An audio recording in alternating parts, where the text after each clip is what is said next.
All right, how's everyone doing? I am Rich CELENZA. Thanks for checking out my show, The Rich CELENZA Show, Mastering Self-Confidence. So I wanted to do a quick podcast on how I was able to connect with a lot of people online or build friendships that I believe are pretty genuine. Now, I'm not going to sit here and say that all my contacts or connections online are people that I'm going to be going out and having dinner with or hanging out with or any of that. But what I have been able to do for some weird reason is build, I guess you could say, a pretty good following. And I also love following others. And I think what I did originally, well, first I should say I first started off with MySpace. I remember my production partner coming home and saying, listen, I think we have a platform for us that's really going to work as far as marketing our films, trying to build up some momentum. And that was what MySpace. I really loved MySpace. And we were able to put up some of the shorts we were doing, some of the trailers I made regarding my films. And this was before really the YouTube craze. But I very quickly went on there, and for some reason, it just really spoke to me. And I started to build very quickly a lot of people, relationships. I ended up with like 15,000. But the bad part about this was then Facebook started to come in, and I started to hear about YouTube. And everybody kind of started dissing MySpace after kind of being on that for a year. And I was like, oh shit, is this like another platform that I'm going to have to learn? And I really wasn't interested in it. I really liked MySpace, truthfully. And then as time went on, I didn't even set up my own my own Facebook page. Somebody I was dating did it for me. I really still had no interest. Then I heard about LinkedIn. My cousin, who's a very business-orientated man, said, man, you should go on, LinkedIn. And I went there, and I'm like, this is corporate. Like, literally, what the fuck am I going to do in a corporate world? I couldn't be more opposite than that. I looked at MySpace as kind of being more of an artistic type thing, a lot of music, film, or whatever you were doing. And Facebook seemed to be more private, personal, family, friends, colleagues type of thing a little bit, which was fine. And then now I'm on LinkedIn. I'm like, this seems like it's almost a job interview, or I don't know I didn't know at that point in time. But I really said, you know what I do like about this is a lot of people I think on here, for the most part, look like they're legit. And then Instagram came out, right? I was like, holy shit, that's going on. But I kept going back to LinkedIn. I, for some reason, gravitated towards it. But what's interesting is that I didn't gravitate towards Instagram, which I was an independent filmmaker previously, and then I was taking photos all over North America, even for a living, and I'm the one guy that's not posting any photos on Instagram or building any type of following. But again, what I kept going back to was LinkedIn. And I'm going to tell you how very quickly why it worked for me. Now, I'll tell you what was the strength of LinkedIn for me and where I kind of blew it. And that's why I want to do this podcast, where I think fucked up. The one thing that was great about LinkedIn that I did, I made really good connections on there with a lot of very, very intelligent people, from presidents, vice presidents, obviously CEOs, CFOs, I guess you could say as well, along with many people in many different industries, from the film, TV, different authors, different retail, fitness, fashion, all these different types of things. And how I ended up doing that, let me first say, is by genuinely connecting with them without ever having the intention of wanting anything from them. I did make a mistake for a while there. I was helping, doing some sales and things at one time, and I think I was reaching out too quickly and sending too long of messages, and I could just tell that wasn't me, because that's not my style. But for the most part, usually when I reach out to somebody, I would really say, it's really nice to meet you, because I really did want to connect with them, not wanting anything else. I'd also let time go by, and I'd also, after a certain amount of time, ask them if they ever needed anything. I don't care if they wanted to share something on my page, or if they wanted me to share something, right? Or if they were doing something that I was doing, or vice versa, or if I thought they needed help somewhere, I would offer it. It kind of reminds me a lot just connecting online in general is like if you got a house or something, for instance, and a stranger, say you connect with somebody, you ask to connect with them, and they accept. It's like going to someone's house and knocking on the door. Do you think somebody wants to accept you? Like who the hell is this? That's what you're thinking. But maybe if a neighbor comes over with cake, it sounds kind of stupid, but if your neighbors come over with a cake, you're like, oh my goodness, they're generous. They're saying, hey, welcome to the neighborhood. What's your perspective on them now? And I just looked at it in that fashion. It was that simple. And for the most part, I very seldom ever ask for anything. I would connect, build these relationships, and a lot of time me always offering, something if I can help them, and maybe not. They would in turn ask me if they can help me. Most of the time, truthfully, they couldn't. I wish they could. But a lot of times, I'd connect with people where maybe at that point in time, yeah, we could maybe help each other and in business, and sometimes we could. But a lot of times when it really came down to it, it didn't work for me that well. Now, I know a lot of guys at sales and do all that. They do really well on LinkedIn. So as far as that goes, they reach out to the people that they know can, maybe get some traction, give them leads, maybe give them sales and all those different types of things, which is really what the platform to a certain degree is about. I didn't go about it that way necessarily. So that's basically how I connected on LinkedIn and built an online audience. And what I was going to say where I messed up a lot was, I can't say I messed up on Facebook because I really went after friends, family members, and colleagues. I kept that way. I do have a public page, which I did not market a lot. But when it came to Instagram, I was very weak on that. I think I definitely could have built a really huge audience. I just felt it really boring where I just didn't want to look at people's photos all day. Where back to LinkedIn, I was able to see a lot of people's, not only posts for what they're doing, but sharing a lot of really interesting articles, videos, photos that meant something to me, I guess you could say.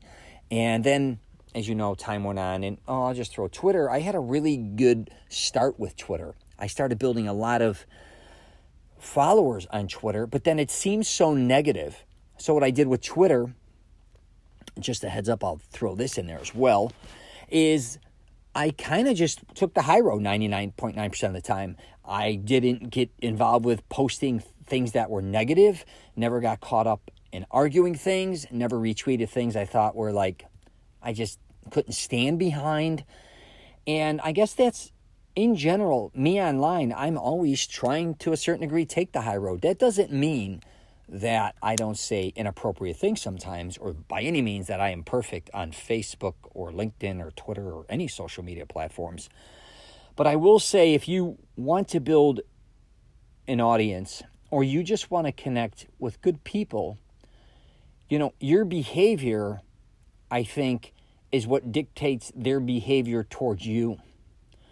And if I'm always going to be somebody who is always on the negative, then how are they going to respond to me? Most likely, I think, not always negative, but if it's somebody who's always posting things that are, I guess you could say, I can't say stirring up shit, but looking for comments or likes or responses that aren't, I think, worthy or helpful, and this is just my opinion, then, it just doesn't work for me.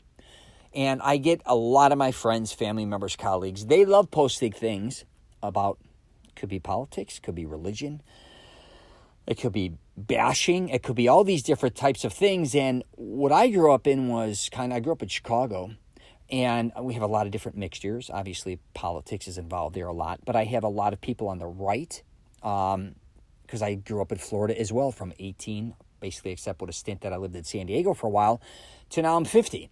And being, from Chicago and then living in Florida, you got opposite sides there going big time from politics standpoint. Not only that, I lived in San Diego for, I don't even know how long, who knows, hanging out in LA and California. Talk about really kind of being on the opposite ends of the spectrum. If you lived in California and Florida, people don't really realize it, at least from a political standpoint. So on my Facebook, I see extremes, I guess you could say. And same with actually LinkedIn at times as well, and emails and all this. And I never took it to heart.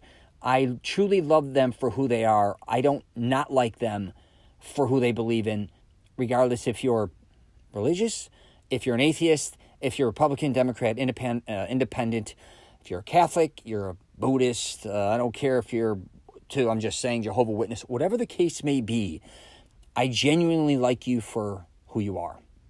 And if I don't, I'm going to tell you to fuck yourself, or I'm not going to be friends with you. If I don't like the thing, if you go too far and start doing things that I don't approve of, I'm not going to phony it out. But I'll tell you, for the most part, I think I've only, I don't even know, maybe unfriended a couple people in my entire life just because they went too far, or they were always trying to bring me into their shit, I guess you could say, which I had nothing to do with.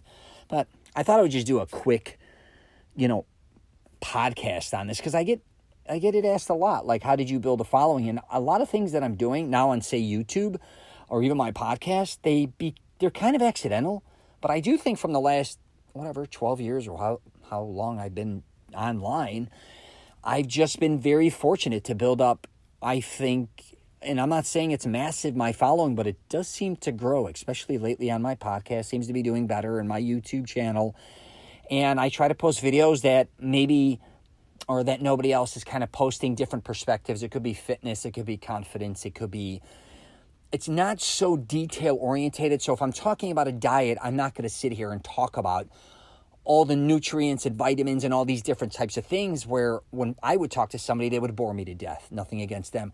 Or if you talk to me about other subject matters, I don't want to say dumb it down, because that's ridiculous, but I want to make it simple where everybody can understand it when I'm talking about something, again, fitness, whatever the case may be. Because I think what happens a lot too online is people become they're professionals, or they're very, I guess you could say they're very specific, where they become to the point where it's kind of like if, say, you went to go buy a house, hypothetically, and they start bogging you down with so many different types of things that you're really not interested. When in reality, a lot of times you want to move to a nice community, good schooling, what's the taxes like, whatever, the kind of the common sense situations. It's not like if you go get a mortgage again, you don't want to know what the stock market's going to be here, there, all these different types of things. You want to know, what type of rate am I going to get? What's my term? Like, let's make it, I'm not saying stupid simple, but let's get to the meat and bones of it, where I can understand it. But sometimes I noticed online, people go so deep and try to prove that they're so much more knowledgeable about things that they lose people. And I think you know what I'm talking about when I say that. So I'm going to wrap it up there. If you get a chance, you might want to check out my podcast. I just said, am I losing my mind? I'm on my podcast. I meant my YouTube channel, and I'm not going to edit that out, because that's basically me. That's me in a nutshell, blowing it. I make a lot of mistakes. I could care less. And that's the other thing. If you do fuck up online, you may have to, you don't have to, but I apologize. Or I may say something that was a little off base, and someone says this, I'm like, what, you're right. I could change my mind. So that is something just to think about. Everyone screws up. I don't care who the hell you are. So yeah, check out my YouTube channel. It's just my name, Rich CELENZA. Been putting up a lot of different things. I put up something today called You May Be in a Trance, which sounds kind of crazy, but I think a lot of people in their life fall into a trance where they keep doing the same shit over and over and over again. And they don't know how to break out of it, and they want to make changes in their life. So I'm also on, like I was saying earlier, LinkedIn, Twitter, Facebook, and Instagram. And that's really all I got for you today. But please, when you're online too, just be aware. Everything you're posting, for the most part, it's usually for, even if you delete it, sometimes people save it. Just make sure when you're posting things that it may be something you don't want to regret in the future. That could go for photos, videos, that could go for tweets, it could go for whatever. I get you want to, say what you want to say, but what I've realized too is down the road, I may not always feel the same way I did then. And of course, everyone has their right to do whatever they want to do. But sometimes I think a lot of people, when they drink, maybe get stoned or do some drugs too, they get online and may say or do things that they may regret as well. So just pay attention to that. So, all right, that's all I got for you. Take care, and I wish you nothing but the best.